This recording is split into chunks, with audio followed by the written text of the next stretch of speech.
Hey, everybody, welcome back to Big Blue Confidential. I'm your host, Scott Fryer, and today it's another sad day. Another sad day in the chapter of the New York Football Giants. Another soul-blackening, soul-crushing loss. A week after we go and beat an undefeated team, the Los Angeles Chargers, we go on the road and we embarrass ourselves once again, and we lose to a team that was previously winless, 0-4. They embarrassed us 26-14 in their building, their first win of the year, and coincidentally, the last time the New Orleans Saints won was December 8th, 2024 against the New York Football Giants. So their last two wins, almost a year apart, 10 months apart. Both of them came against us. Can't have it. It's time to stop with the excuses. It's time to stop with the apologies. It's time to stop with, making excuses for everybody. I don't want to hear. I mean, I know there's some truth to it. I don't want to hear Dart's a rookie. Okay, rookies just don't drop footballs. Okay, Slayton. I don't know what to do with him. Two drops. Oh no, two fumbles. He dropped the fumble. Two big fumbles, countless drops. I mean, I'm getting tired of seeing that guy on the field. He's not playing this week. He's out. Thank God. Man, who's going to play wide receiver for us? But let's get into the New Orleans game a little bit before we move ahead to this week, because I don't want to put the horse before the cart here. Started out great. I mean, you couldn't ask for a better start. Defense looked awesome, aggressive. I mean, we weren't getting to Rattler, but we were putting pressure on him. So I have my first comment is from my very good friend Emma. She says, "It's not too late to join the Cowboys train." Ma'am, I would rather be run over by a train than join a Cowboys train. Thank you very much. Congratulations on beating the Jets. Continue puffing your chest out, because I'm pretty sure I can field a flag football team here in Ledyard, and we could go out and beat the Jets right now. So congrats on your cupcake win. Take what you can get. Winning a football game is hard in the NFL. Let's talk about back where we were here.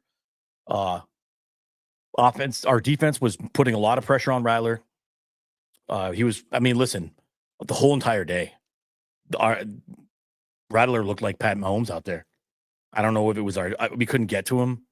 And I know that Carter gets held almost every single play, right? But we had no sacks. I think Nacho had the only quarterback hit of the day. I think we had one hit on the quarterback, and I think it was Nacho who did it. But it was just, it's unbelievable how we can go out and look so well, play so well against Los Angeles, who's a pretty good team, and then we go out and we do this against New Orleans. And I said it last week on the show.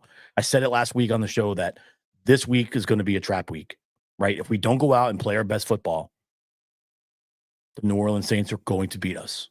They have our number. Like every other team has our number, apparently. But here we are. We're 5 weeks in. We're 1-4. Looking at 1-5. I mean, we're staring down the barrel of 1-5. We got the Eagles coming in tomorrow night, and they're pissed off because they lost a game that they probably should have won against Denver. But we're staring 1-5 right in the face. I mean, honestly, this is where I thought we'd be. I mean, we won a game we shouldn't have won, and we lost a game we should have won. So I was looking at 1-5 no matter what anyway here. I thought maybe we could steal one of the other games, but 1-5 was realistic. And I said in episode 1 of the season, if we're gonna go out and play, and we're gonna lose games, at least be competitive, right? We weren't very competitive in the Washington game. Obviously, the Dallas game was super competitive. Okay, and then just we went out and we played the Chargers, obviously competitive win, right? And then we go to New Orleans and just Kansas City, we competed, but then New Orleans was just a quarter of fantastic football. if you watch the game, we had a quarter of fantastic football. Jackson Dart looked amazing. I mean, he was running all over the field, running for first downs when he had to, scrambling, and thank God he was sliding, not trying to take tacklers on. I think as much as you guys don't want to say that nobody coaches with these kids, someone obviously coached him and said, hey, listen, you're the future of this franchise. You can't be taking dudes on. You are not Cam Scatterbo. You need to get down, son. And he was doing that. He was sliding feet first, and he was making plays. The short touchdown pass to Theo Johnson, who seems to be his favorite target. I mean, that guy, he's got 3 touchdown passes, and all 3 of them are to Theo. And they had the 15-yarder to Theo. And before you know it, the Giants are up 14-0. Everything's going great. Then the wheels absolutely fell off.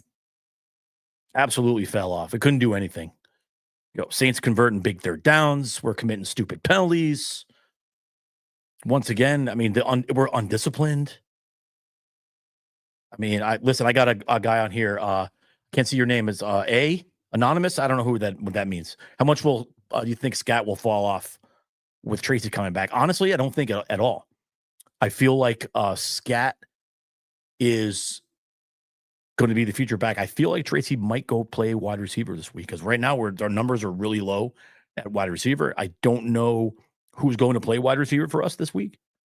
Everybody's hurt. So I'm hoping that Scat continues to play. I mean, he's not going to rush for 150 yards, right? He's going to get a hard 50 to 60, maybe 70 yards every week. He's going to carry the ball 15 times. And he's going to run hard. And Singletary's been running well. And I would like to see Tracy Jr. go out to wide receiver, play wide with Wandale. I mean, because I said Slayton's not playing this week, thankfully. So, I mean, I can't stand to see him drop the football anymore. I can't do it. And fumble it away. I mean, the constant fumbles. It's just, we got to stop, guys. They got to stop. The tight ends have been a big part of this offense, and I really like it. It's old school Giant football, but I'd like to see them run the ball a little bit more. Open up holes. The offensive line is getting better. Thomas is just a straight up beast. Thank God he's healthy. He's got to stay healthy or we'll have no shot. We'll go 1-15 or 1-16. Because he's the key. I mean, he gets 0 pressures from the left side.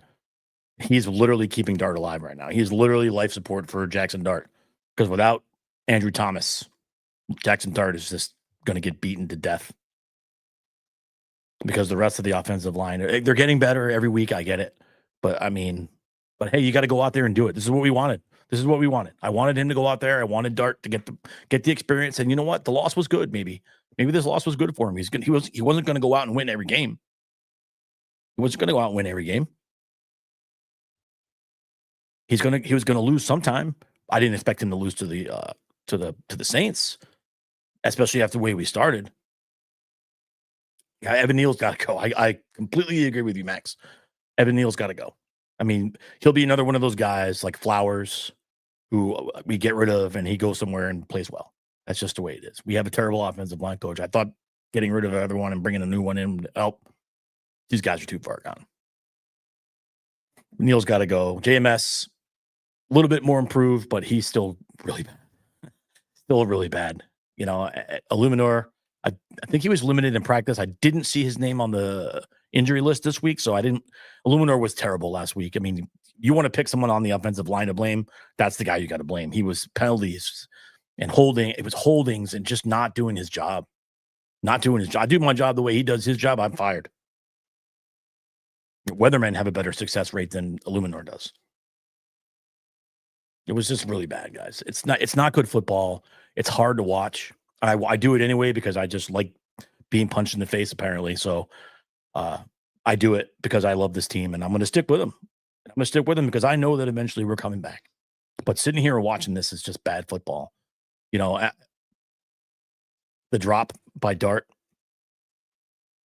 I mean, he got out of the pass rush. He was going to probably rush for 6-7 yards on the play. And the ball just comes out. It was the most Giants thing ever. I swear to God, it was the most Giants thing ever. He just drops the football, and Saints defender, I can't remember who the Saint who picked it up was. I think it was Cam Jordan. Picks it up, it falls on it, and then Dart just lays there.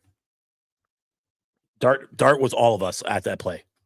Dart was all of us, but the head in the hands. It was embarrassing. It was embarrassing.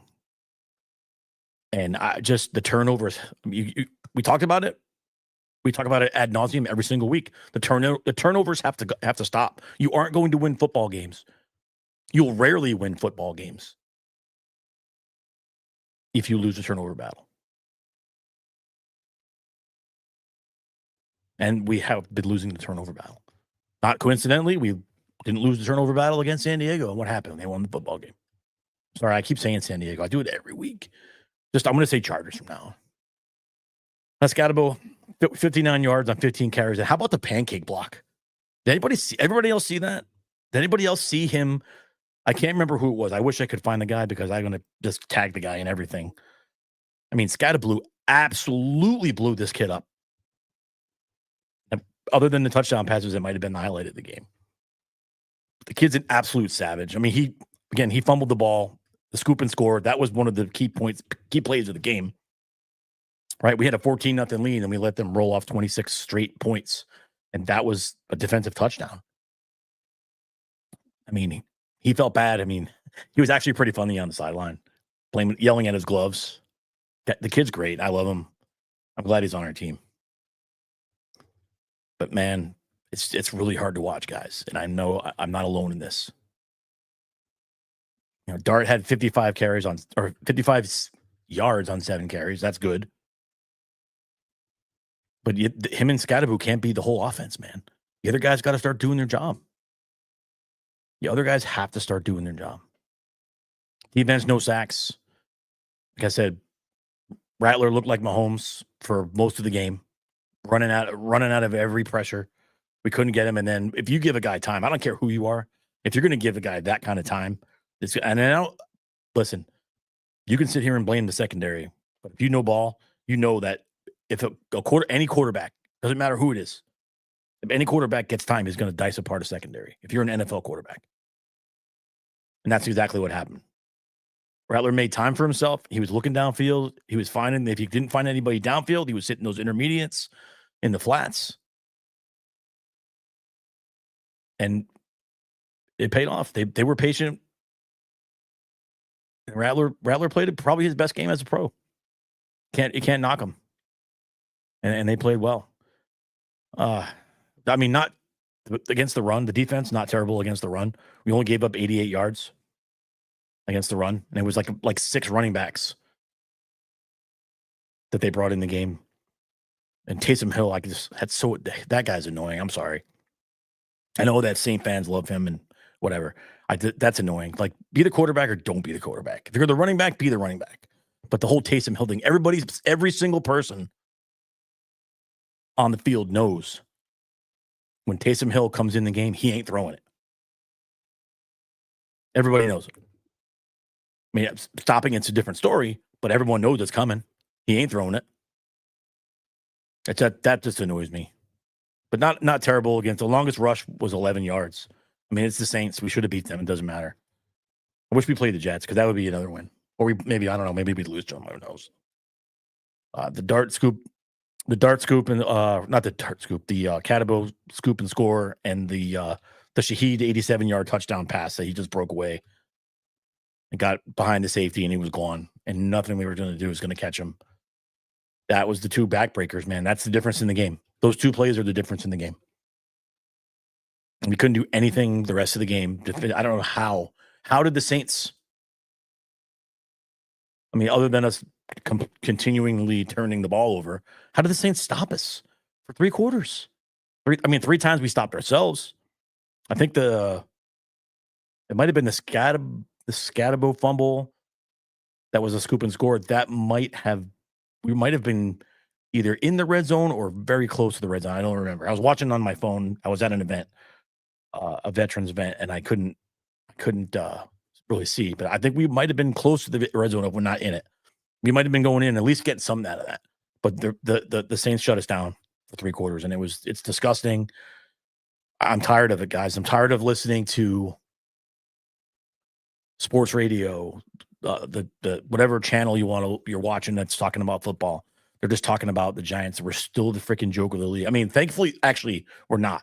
Thankfully, the Jets are saving us from being the absolute joke of the league because the Jets are a hot mess.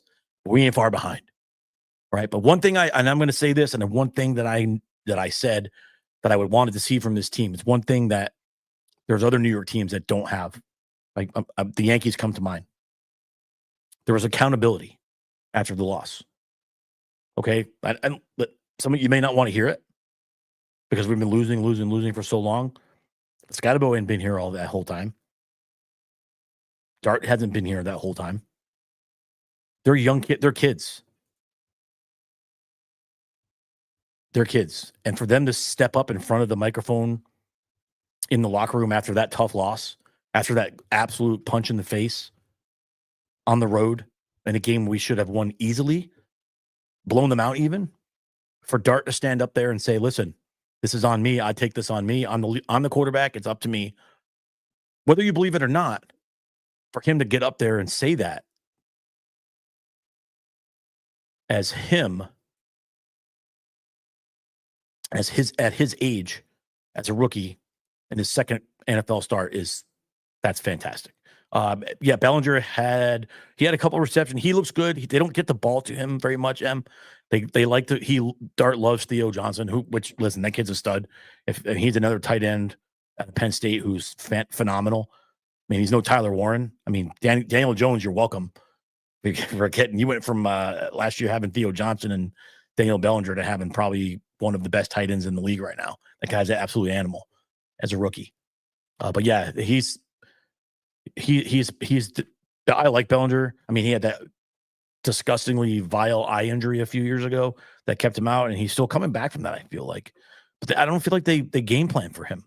He blocks well, but he can catch, and I like to see him. But when they drafted Theo Johnson, they essentially made Bellinger tight end too. So I do like him. I wish you could get him more, get him the ball more, and it is what it is. But I'm going back to the accountability. I like to hear that from young players. I like to hear from any players, right? I like to hear that from Scatabo. Said, hey, listen, he went on social media and he issued a formal apology to Giant fans, which I thought was stand up. I liked it. He recognized, hey, I made a mistake. I own it. We can sit here and cry about it, or we can just get better. And I like that. Maybe that'll change the attitude of some of our fans, because I'm telling you right now, and people on TikTok, you saw my video the other day. I'm tired of it. I'm tired of the fighting between the fans. Every Giants social media page you go to is just, I mean, we're harder on our own team than other fans are. I mean, we get made fun of, but I would rather get made fun of by fans of the, Cowboy fans or Eagles fans than listen to some of you morons talk about the Giants. And it's not even that you're saying things that are right. You're saying things that are stupid.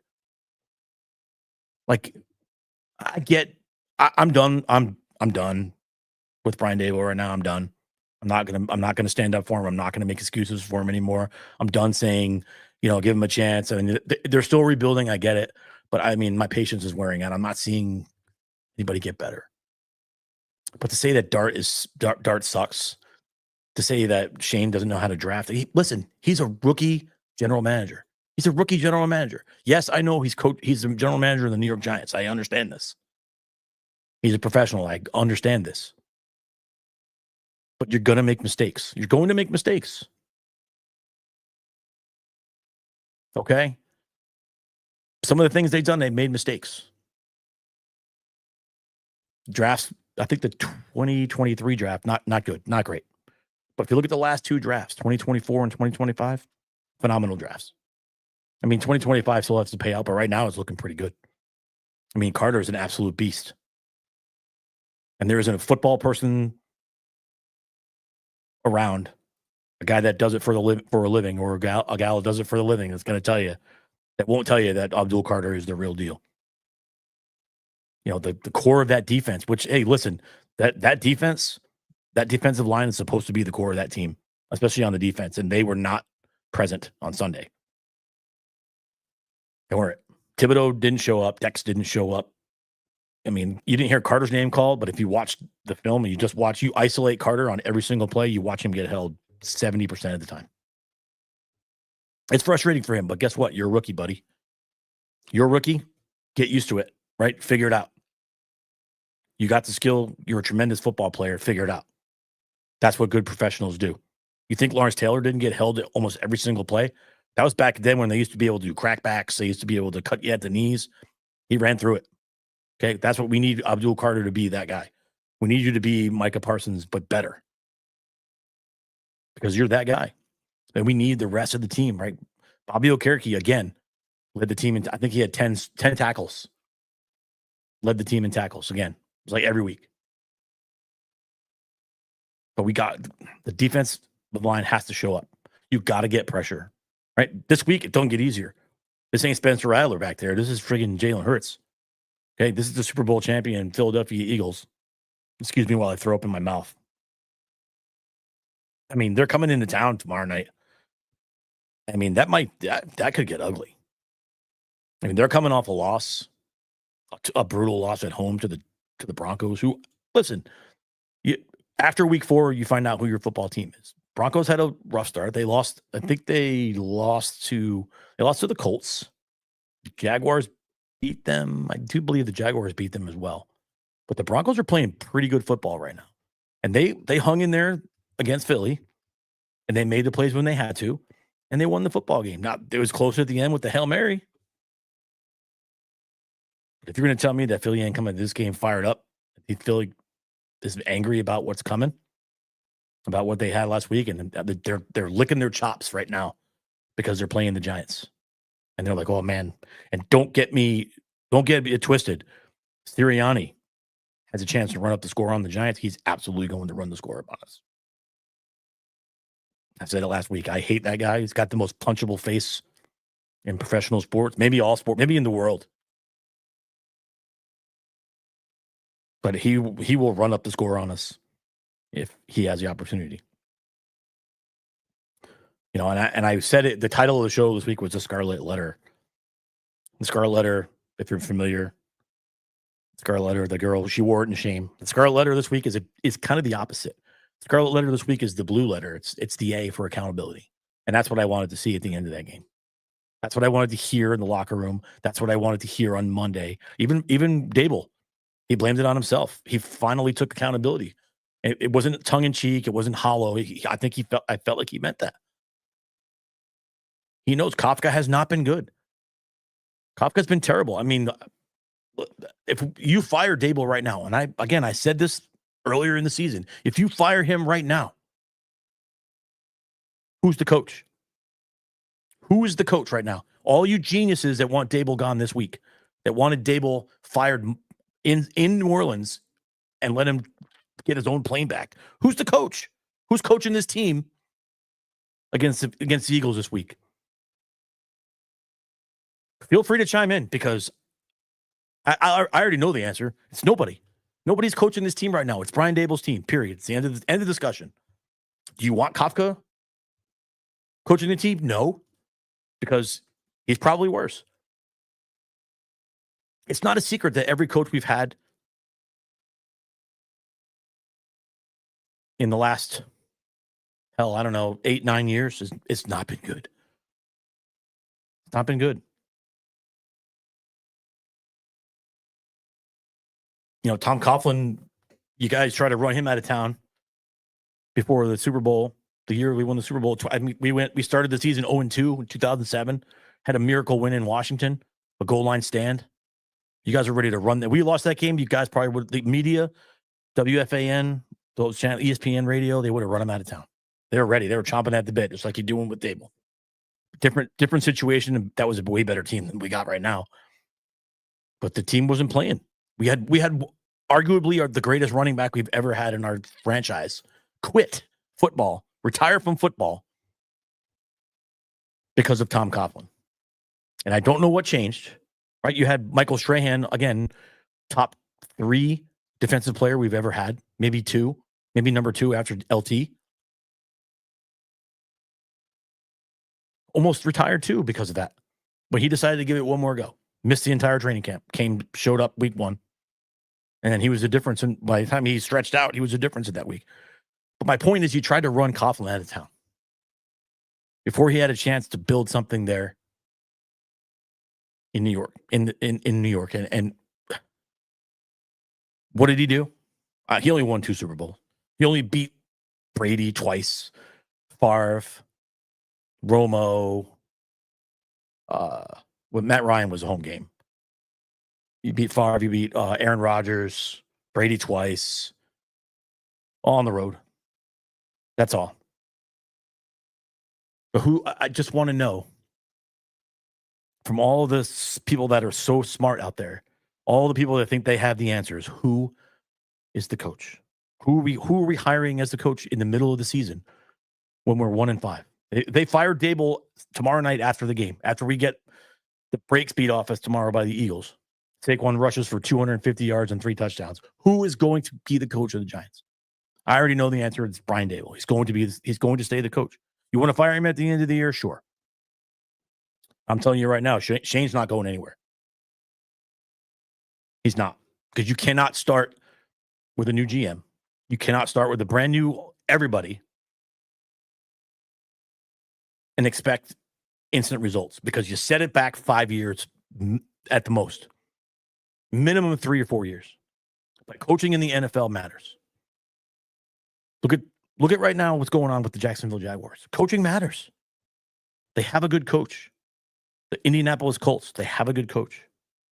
I'm not saying Brian Dable's a bad coach. I'm just saying maybe he's not the right coach. Do we hire a young guy, a rookie head coach? Or do we bring in an older guy, somebody who's a disciplinarian? If you ask me right now, if I could pick anybody to be your head coach, I want John Gruden. I want John Gruden. That guy knows football. He knows the quarterback position. The players like him. Unfortunately, the NFL hates him. He's never coming back. But that's who I would take. But it's not happening this year, folks. You're going to have to wait till 2026. That's the reality of it. And Joe Shane's not going anywhere. I promise you that. Mr. Mara, hopefully he gets well from the cancer. He's not selling the team. So stop with the sell the team chance. He's not selling the team. Been in his family since day one. It's not going anywhere. It'll be in the Mara family and the Tisch family forever. So stop. I know it's tough to watch your team lose, but you have to continue being patient. They're not going to just win. It's not going to just. Would you expect them to make the playoffs this year? What did you expect? If they're going to be 1-5. They're 1-4 right now. And I can say this every single week till I'm big blue in the face, right? I can say it every single week. You weren't going anywhere. We knew we were going to be. Our record was going to be this. Maybe one more win, but probably this. My thing was, I don't care how many games we lose. I wanted to see progress. I'm seeing some of that, but I'm also seeing regression as well. I'm still seeing stupid penalties. I'm still seeing undisciplined play. I'm still seeing sloppiness on the field. Guys not catching footballs, dropping balls everywhere. I'm not seeing what I need to see. And because of that, I can no longer put my support behind Coach Dable. I will continue supporting him because he's our coach. But if you told me tomorrow, hey, this is going to be it for Brian Dable, I'd be like, okay, let's go. Let's make a change and let's make it good. Let's get somebody good. Get him in here. Let's play football, man. Let's bring back the Giants because we have the pieces in place. We're a few pieces shy. And we're not far off. But part of that is cleaning up the stuff that's coachable stuff. And I feel like Dable, for whatever reason, because he seems like, from all accounts, he seems like a great guy. Brian Dable seems like a great dude.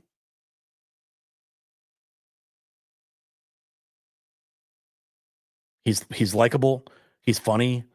He's got that aura about him that he's a good dude. He's a football guy. He's a football coach, right? That's like John Madden would say. He's a football guy, right? That's what he looks like. Day one he showed up. He drove up to MetLife Stadium in his pickup truck, in a suit that fit him. Unlike McAdoo, showed up in the suit that was way too big for him, like a doofus.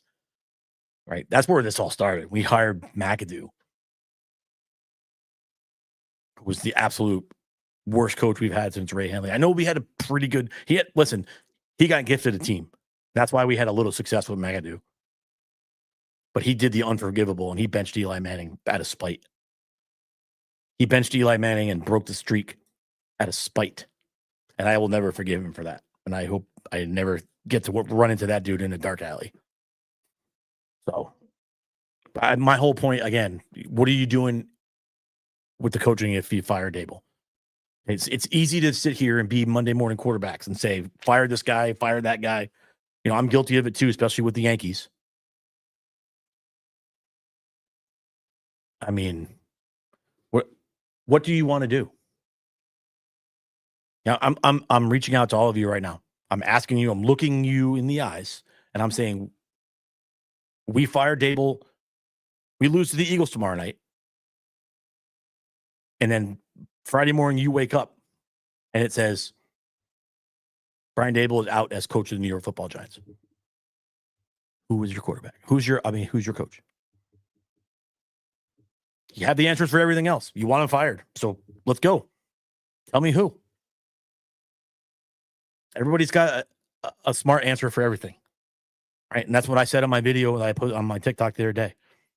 I'm not here for your smart ass comments. I'm not here for, hating on people. You want to joke around and bust around with other fans, some other teams want to come on the TikTok and dog us. That's fine. That's what it's about. That's what it's about. Sports is supposed to be fun. But some of you guys, it's personal. And I'm not here for that, man. I'll kick you right off the page. I'll kick you right off. I don't want that. I don't want this. Not what this show is about. This show is about Giant fans being Giant fans and not being a bunch of a-holes with paper bags over their heads. Eddie says, defensive scheme is not working. Our linemen are talented. Can't be expected to play every down with 0 extra blitzers in soft coverage. Well, you know what? You're right. The soft coverage, but again, the soft coverage will go back to them not getting pressure on the quarterback. Look what they did against the Chargers. They were in the backfield constantly, and that's a good football team. They were in the backfield constantly. They were pressuring Herbert constantly, and it made our secondary look good because that's what good defensive lines do. They complement our secondary. And when you don't get that rush, don't care who your defensive backs are, it's not going to go well. But I don't feel like the defensive schemes are that great. I don't. I feel like we could dial it up a little bit more, but I feel like they're too worried about getting burned. So I don't know. I don't get it. I don't know what we're doing. I mean, they should have I think Gruden should have a show like he does with the quarterbacks, with coaches, so we can find out what the hell we're thinking every week. I mean, we can speculate, but we don't know what goes on. Is it any of our business? Probably not. But as paying fans, we should probably know what's the plan. What are we doing? What are we moving forward? Are we tanking, or what are we tanking for? We're not tanking for a quarterback because the two guys that everyone said were going to be the man in this draft are absolute ass. Arch Manning is terrible. And as a Penn State fan, which I'm not even last weekend may have been the absolute worst football weekend of my life, other than the fact that my daughter's college team won the homecoming game. That was the only good thing that I had last weekend football wise. But Penn State embarrassed themselves. Franklin, he's got to go. And they could put a bent shit can at the sidelines and do better than Franklin against top 10 teams. He's great against Northwestern. They'll beat Northwestern by 46 points this week. But God forbid we play a top 10 team. Because I saw a stat, not to go off here on the reservation. I saw a stat today before I came in. It said the interim coach Neuheisel at UCLA, who's Rick Neuheisel's son. He's the interim coach at UCLA. He has more victories. He has the same amount of victories against top 5 teams as James Franklin does. That's wild. But Drew Aller was the guy. That's why he stayed at Penn State another year. He's terrible. I don't know if it's their offensive scheme or what, but he's terrible. Another thing, I saw someone, they brought back the old school Penn State logo in the end zone this week. And someone said, cool, they don't have to worry about it getting messed up. That's embarrassing. But the Giants are the same way. I mean, Aller's not good. Arch Manning, not good. I mean, I don't know if it's too much pressure on the kid. I don't know. But they touted these two guys, but everybody wants to tank for this guy, tank for that guy. How do you how the Jets feeling right now? Jets, I think the Jets were tanking for Arch. Right? They had that look in their eye, man. They're like, oh, we're gonna get this Manning, and we're gonna have him on our side of the building in MetLife, and we're gonna have the other Manning, and we're gonna do great things with Manning. How's that working out for you? Because at this point, you didn't want him. So what are we gonna do? We get the number 1 pick. What do we do? I mean, we got to go draft. We got to go draft an offensive lineman. Got to have offensive lineman. That's where we're weak, guys. That's where we're weak. The Eagles coming in, and I'm not gonna. I already talked about it. It's going to be a tough game, guys. It's a tough task to play.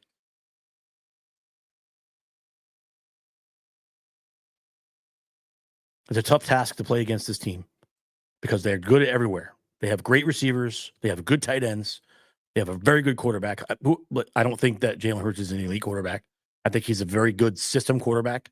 I mean, he's obviously talented, right? He's obviously talented. He's won a Super Bowl, been to 2. The guy's been a success everywhere he's gone. But when you talk about elite quarterbacks in the NFL, you can't put his name up there. I'm sorry.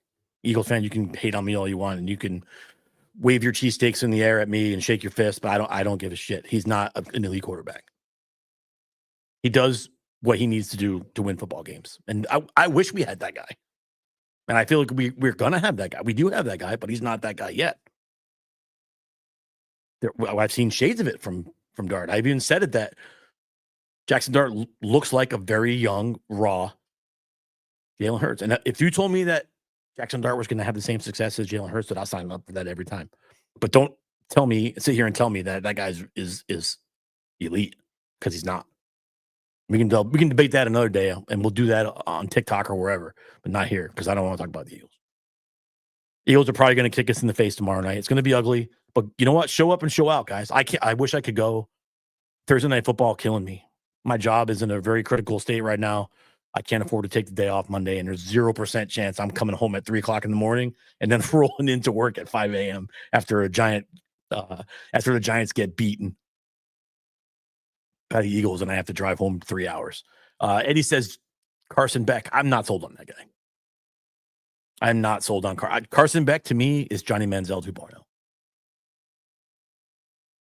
Carson Beck, to me, talented, no doubt. Talented.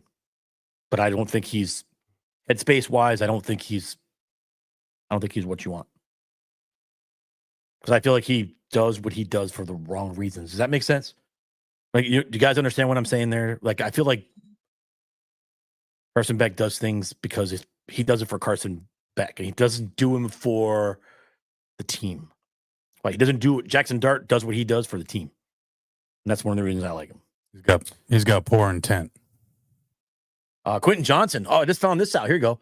Emilio 6435 says Quentin Johnson just became questionable. Do you think he'll play? I don't know. I mean, I don't know. I would like to see him play. I mean, we're running out of guys here. It's next man up, and we're playing one of the best teams in the league, arguably the best team in the league, and we're shorthanded at receiver. I don't know what we're gonna do. It's a great question. I hope that we find out here. Well, we probably won't find out till Sunday morning, though. But let's before we this is where I'm gonna before we say goodnight, guys, because I can only talk about this so much before I start dragging myself down. Plus, I want to go home and watch the Yankees. And I'm going to talk to a certain part of our fan base. Okay, you guys in TikTok land, you guys out there in YouTube, Facebook, whatever. You know who you are. For 6 years, I had to listen to you guys tell me, because if you know me, a lot of you watch the show, you know me. You know how big of a Giant fan I am. You know how much I love my team. There's only one other person. One other person that I can honestly tell you who supported Daniel Jones as much as I did. My friend Tony Little And he's not even American. He's out in the UK.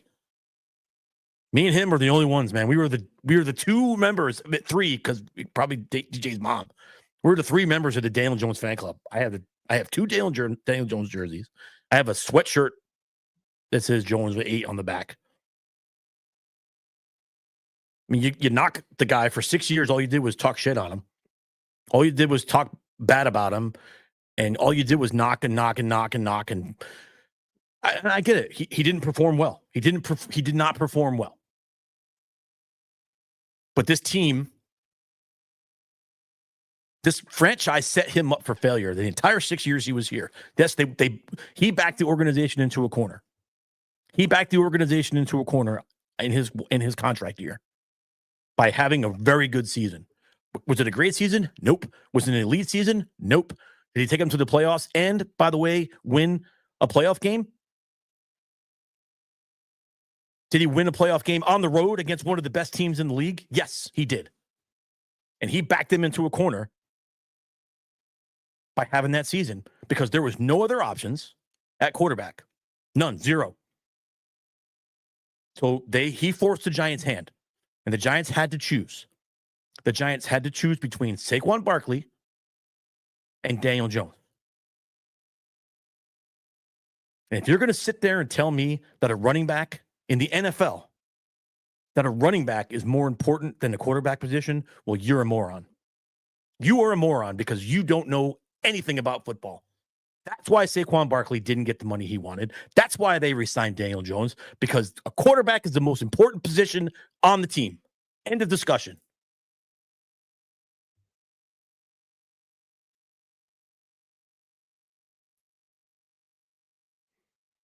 Hey, my boy Paul here. My blood pressure comes back down. Gibbs, Bijan, Cook, and Shane. That's okay. Let's go. Listen, I would like to see Bijan get some playing time, man. Let's go. Let's go. Hey, let me get back to. I got to back to this because I was going somewhere with this, guys. I just don't want to ignore my TikTok peeps, man. You start. Well.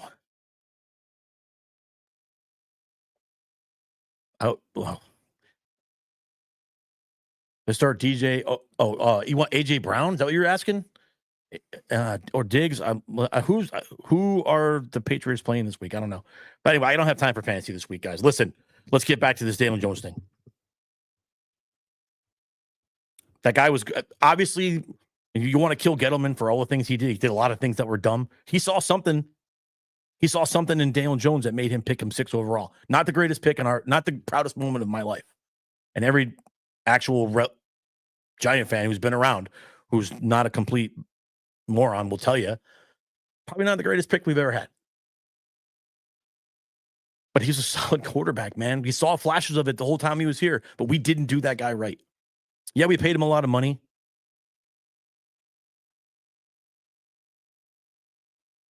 We gave him a big contract. But the quarterback is the most important position on the field. I don't care. You could name me every single other other position. But unless you say quarterback, you're wrong. And then I would argue that the next most important position, depending on what hand your quarterback throws with, is the left tackle, who we have, by the way, we have one of the top 1 or 2 in the league. But just the rest of the offensive line sucks. So I don't want to hear any more, especially from the people that just dumped on this kid for 6 years while he was here as our quarterback. All you did was talk trash about the guy and boo him and tell him how bad of a quarterback he was. And now he's making you all look dumb. And I'm here for it. I am here for it. I love it. I don't like the Colts. I'd never liked the Colts, but man, I am rooting for Danny Dimes. I would love to see Danny Dimes go. And that's not on Joe Shane. That's not on Brian Dable. That's not on them. When they say, well, every time a guy leaves the Giants, he gets good. No, because guess why? Because the Colts have a better team around him. You want to blame Shane a little bit for that? Sure. You want to blame Gettleman for that? He's got more to blame for that, for not building a better team around him. But he's going to succeed because he has the talent. He's going to succeed at a team like Indianapolis because they are actually a decent football team. And I love that he's out there lighting it up and making all the haters look stupid. All he is. But those same people that were hating on the guy are the ones that are like, oh, Daniel Jones is good and blah, blah, blah, blah, blah. Zip it. Zip it. Right. And let's talk about that guy for a minute. Let's talk about Saquon, because this is the last time I'm talking about Saquon Barkley, unless we're talking about him next week, how many yards he had against the Giants. But we're not bringing this up again the rest for the duration of the time that I run this show. Because it came out a couple days ago that Saquon was in his feelings about the New York Giants. Right? Saquon was in his feelings about the Giants, talking about he felt disrespected. Again, Mr. Barkley, you're not as important as a quarterback. I don't care. You were injured a lot of your time. When you were healthy, you were great. No, I'm sorry. You weren't great. You were very good. Offensive Rookie of the Year, awesome. You were a very good Giant, and I'm happy that I had you here. I'm a Penn State guy, and I loved you. I loved it, every second of it. But let's not pretend that you were more important than the quarterback as a running back. You're not. That's why Daniel Jones got the contract, and you got offered a very handsome sum of money when they were negotiating the contract the year before you walked. You didn't want that contract, and that's why they franchised you. And you were mad about it. It's okay. Listen, I've said it before. I'm never going to be mad at Saquon for going someplace where he could A, get money, and B, have a chance to win the championship. That's what he did. Not mad about it. I'm mad that he did it in Philly, but I'm not mad that he left. He had every right to leave. If you want to sit here and dog Shane and dog the Giants and whoever for letting Saquon Barkley leave, Saquon Barkley was never leaving or never staying with the Giants, folks. That's a newsflash. Never staying with they could have offered him $5 million more a year than the Eagles were. Saquon wants to win, baby. He wants to win and get paid. If you take a little bit less than the Giants were giving him with a pretty goddamn good shot of winning the Super Bowl, guess where he's going every single time? Why would you not want to go if you're a running back of his caliber? Why would you not want to go to the Eagles? The best offensive line in the league. There's no reason why. So don't sit here and say the Giants forced him out, because he was gone after they franchised him. Because you don't understand the economics of how a football team works and how you put together a football team. Was Daniel Jones the guy? At the time, he was the guy, because that was what our choices were. He was the best option. You had to pay him because that was the market. So you can sit there and say, oh, they overpaid him. They paid him way too much. It's a joke of a contract. The beginning of the contract, probably. But towards the back end of that, no, not so much. But now he's showing you why. Shane doesn't look so stupid now after all, does he? You all do.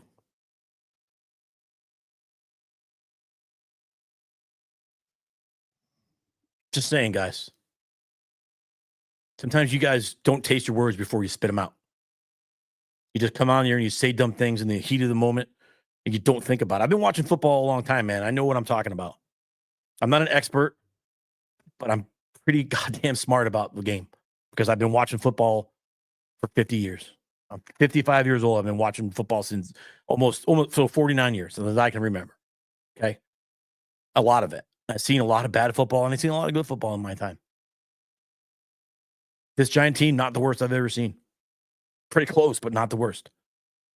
But there's hope. We're getting better. Had they really bombed this draft, with Dart and Carter and Scattaboo, then I'd be singing a different tune. But I believe in this team. I believe that we're going to be relevant again very soon. It's not going to be this year. It's probably not going to be next year. But you guys got to lower your expectations. And again, I get that you're sick of losing. Everybody's sick of losing. But it's not going to happen overnight. Lawrence Taylor, and to quote the great Rick Pitino, when he took over the job for the Boston Celtics years ago. Lawrence Taylor is not walking through that door. Eli Manning is not walking through that door. Plaxico Burress, not walking through that door. You got what you got. Okay, guys, you got what you got. You go out there and you support your team. You go out there, and I'm not saying blindly support. You can be emotional about it. Look at me. I'm angry. I'm angry about the way they're playing, but I'm angry about the way we as fans react. And that is my problem. That's why I wanted to come on this. I wanted to do this show because I wanted to share my love of the Giants with the other people that love the Giants. But I want to talk. I don't want to talk nonsense. I want to talk sense. Right? One of the smarter guys that I follow on social media is Chuck Knox. That guy's level-headed, man. That's what I like that guy because he's smart. He says things when they're bad. He says it when things are good. He says it. But I'm telling you, every time, even if we do good, the good things, people want to just keep going and keep hating and the negativity, right? And that flows through. That flows through to the team. If you think that that's not true, again, I don't know what to tell you. Maybe football's not for you. But if you're in the stadium and you're booing and you're on the team or whatever, that ain't helping nothing. You have a right to boo. You paid your money. I'm not saying not to. I'm just saying you ain't gonna hear me. You ain't gonna hear any boos from seat 3 in 334 row 18. You ain't get. Well, no one gonna hear me. I'm way up in the I'm way in the atmosphere. But you know what I'm saying. You ain't gonna hear no boos from me.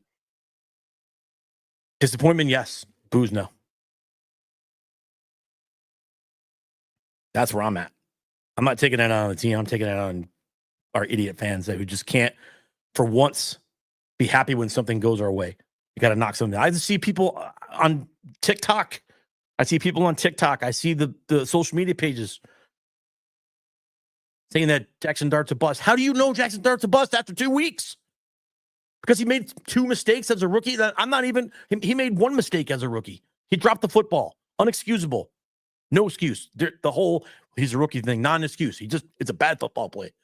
The 2 interceptions, one was on the receiver, Slayton, I'm talking to you. The second one was he was trying to make a play on 4th down. The interception was basically a punt.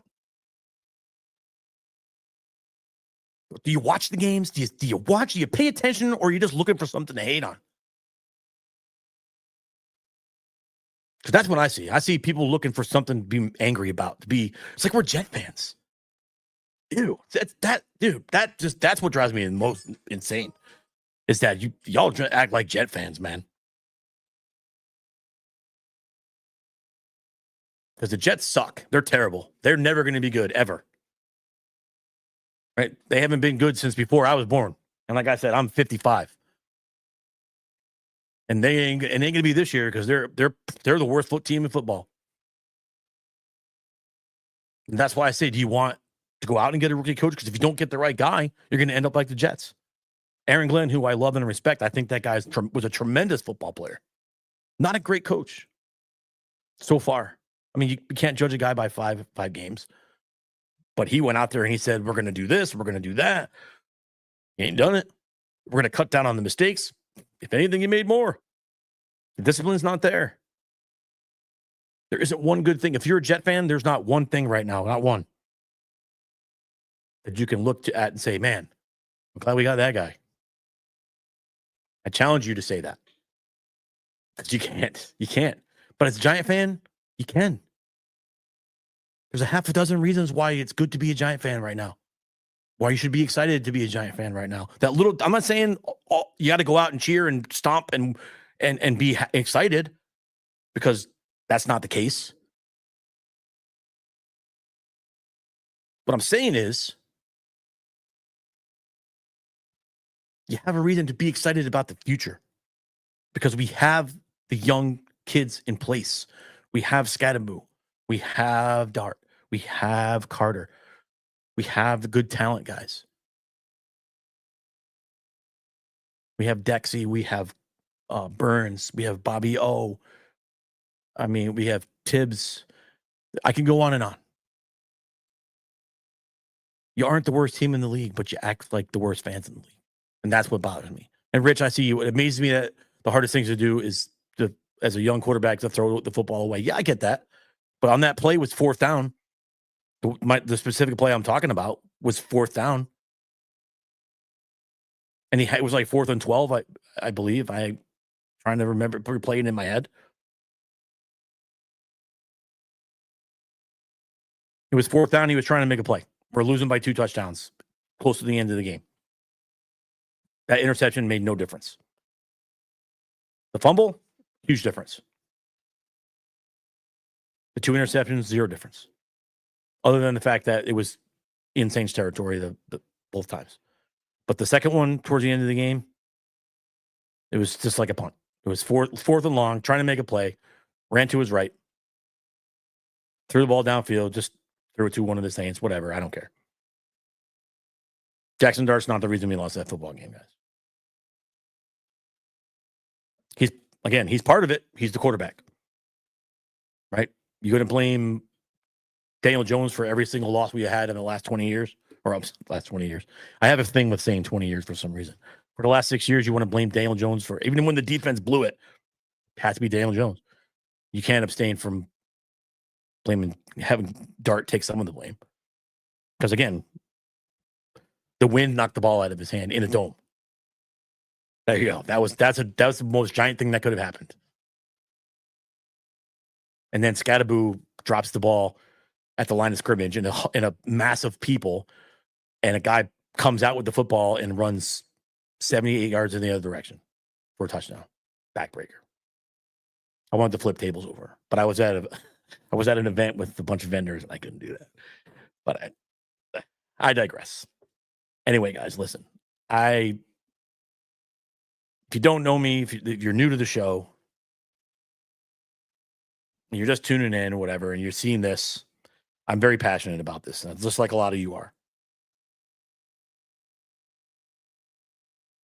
I'm the same way with my Yankees, but they play 173,000 games a year. They play baseball for 7 months a year. The Giants only play once a week. So all week long, I get that anticipation, just like you. I get that anticipation every single week. And I can't wait. And then come Sunday, or in this case, Thursday, I got to go out there and watch them do that. It's heartbreaking. That's why I know some of you fans get so emotional. All I'm asking is you just think about what you're saying, man. Maybe just some of you aren't just smart enough to say the right things.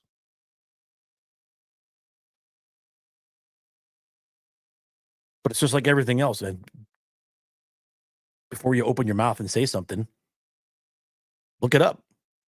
Go look at why. Why did they do that? Right? You could say the same thing about anything in your life. When your kids do something stupid, why do they do that? Not just because your kid's a bad kid. Maybe there's something going on. Right? Politics, which we're never going to talk about here. Same thing. Like, why do we do the things we do? There's a reason why. Find out the reason why. So when you open your mouth and you say dumb things, you just make yourself look dumb. And that's what most of our fan base is doing right now. And it makes me not want to create content, right? I've made some very good Giant fan friends on TikTok over the last 2 weeks. Some really smart Giant people. My friends in J18, these guys, Sons of Giants, and the rest of my crew in the lot, super smart Giants people. I love talking Giant football with them because they get it. They're passionate about it, but they're not going to just say, oh, you got to get rid of this guy, you got to get rid of that guy because they just had a bad game, or say this guy's a bust.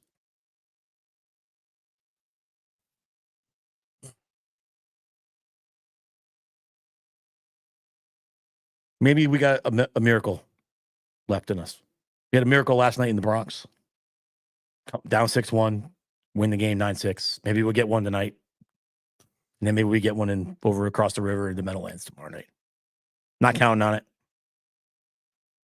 In fact, the odds of that happening are probably way less than the Yankees actually coming back and winning the series. But I'll never give up.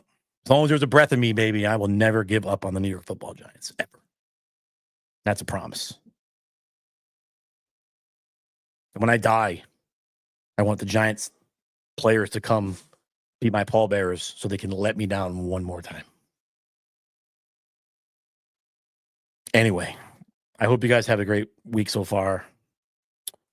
If you're affected by the government shutdown, I hope things go well for you. Hopefully it'll be over soon. I'm working for free right now, and it sucks, but I'll get paid back eventually. And hey, you never know what can happen tomorrow night. If you're going to the game, guys, be safe, drive safe. I wish I was going to join you. I can't. I had a couple of Eagle fans reach out to me, ask me if they could have my tickets. I said, absolutely freaking not. Absolutely not. I'd rather eat my tickets than give them to an Eagles fan. Now, actually, I have good friends that are Eagles fans that couldn't go. So I did get rid of them, thankfully. I didn't willfully give them to an Eagles fan. So if whoever bought them on StubHub was an Eagles fan, have a great time. Please don't defile my seat. Please behave yourself. And the rest of you guys, please stay out of trouble tomorrow night if you're at the game. Try not to beat up any Eagle fans. Respect them. If you expect the respect, give it back. Good-natured ball busting is great, but when you start getting personal, it's just football, guys. It's just football. But have a good time. We don't have another home game after tomorrow till November 2nd against the Niners, who, by the way, are quietly having a fantastic season. And with all the injuries they got. And we didn't do our top five. We got to get our top five first. We got to get to our top five. Because there's a big shakeup right now in the top five. Because we had some undefeated teams. There is no undefeated teams in the NFL right now. There's none. Number 5, said San Francisco 49ers. San Francisco 49ers are playing really good football with all the injuries. You can't deny it. That's a super weak division with Arizona. They're garbage. The Seahawks are garbage. The Raiders are garbage. The 49ers should win that division even with Mac Jones as a quarterback. If you're winning games with Mac Jones, you have a pretty good football team. 49ers at number 5. Number 4. You have a new addition to the team, to the league, or to the Scottsdale's top 5. Jacksonville Jaguars. Don't sleep on the Jaguars, baby. 4-1 right now. They took down the Chiefs the other night, who, by the way,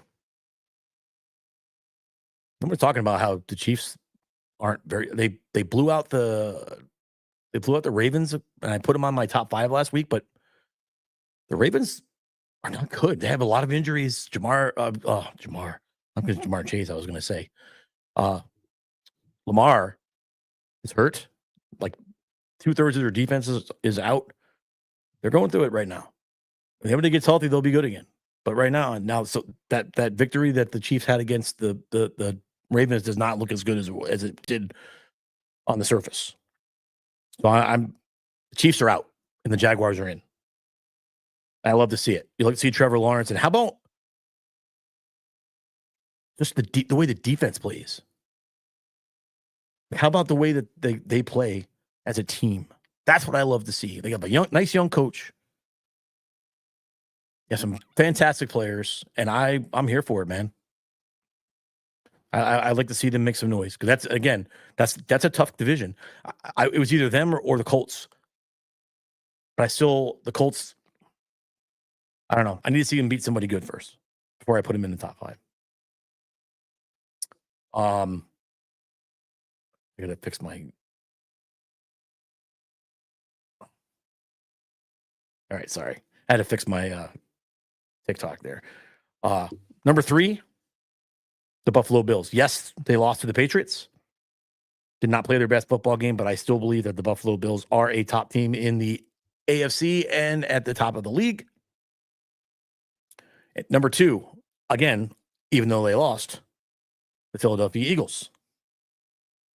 Good. I mean, they're the Super Bowl champs. Still, they're not, man. They're still a good football team. They're still one of the best. They're the best team in the NFC. Well, second best team in the NFC. Great offensive line, great defense. They do it all. And the number 1 team on Scottsdale's top 5 for week number 6, the Detroit Lions. The Detroit Lions, they've lost so much. Both sides of the football. Players, coaches, you name it. But Dan Campbell has them ready. By the way, Giant fans, you know the saying, once a Giant, always a Giant.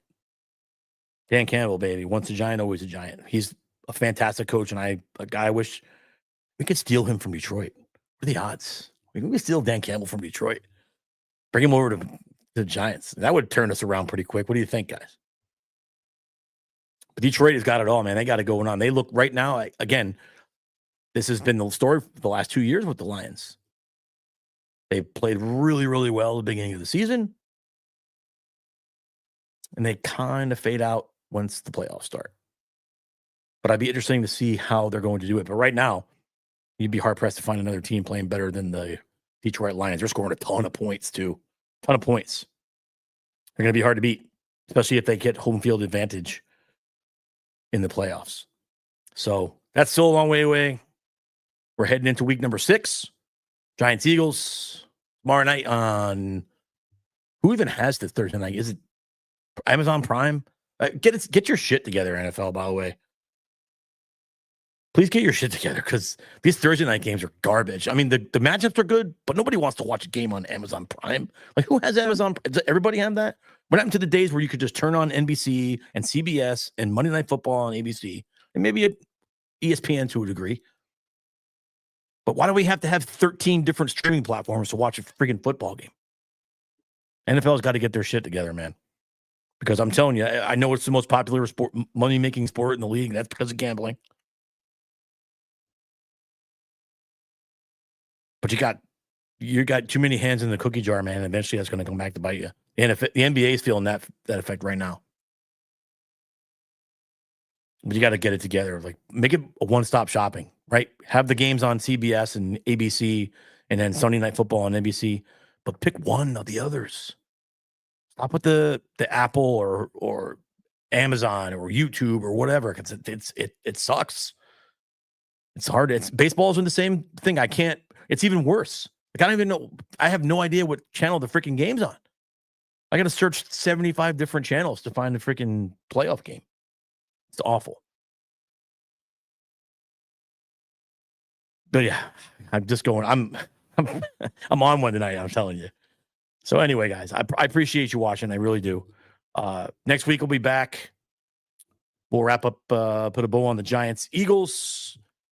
Maybe we'll get a victory Friday. Who knows? Stranger things have happened. Nobody gave us a shot against the Chargers either, and we did that. So who knows? I just want to see some better play than I did on Sunday. I think all of us would be happy because I don't think anybody can look in the mirror and say to themselves, you know what? We're going to win that game tomorrow. And if you're saying that to yourself, you're lying to yourself, trying to make yourself feel better. Unless you're getting paid by the Giants. And even then, you're probably not really confident in that. Just play better. Compete. Play hard. Play good football. Don't get stupid penalties. Don't commit stupid turnovers. Play hard. Clog up the middle, babe. Clog up the middle. Nacho, Dex, Tibbs, Bobby O, Abdul, Burnsy. Clog up the middle, baby. Let's try to contain Saquon, man. Don't let him embarrass us like he did like last year in Meadowlands. All right, guys. Have a great night. Have a good rest of your week. Enjoy Thursday Night Football if you can. If you're an Eagles fan, you're probably going to have a way better time than us. But try to enjoy it, man. It's just football. It's here for entertainment. And if you're watching baseball, go Yanks. I'll see you next week on another episode of Big Blue Confidential. Have a great week.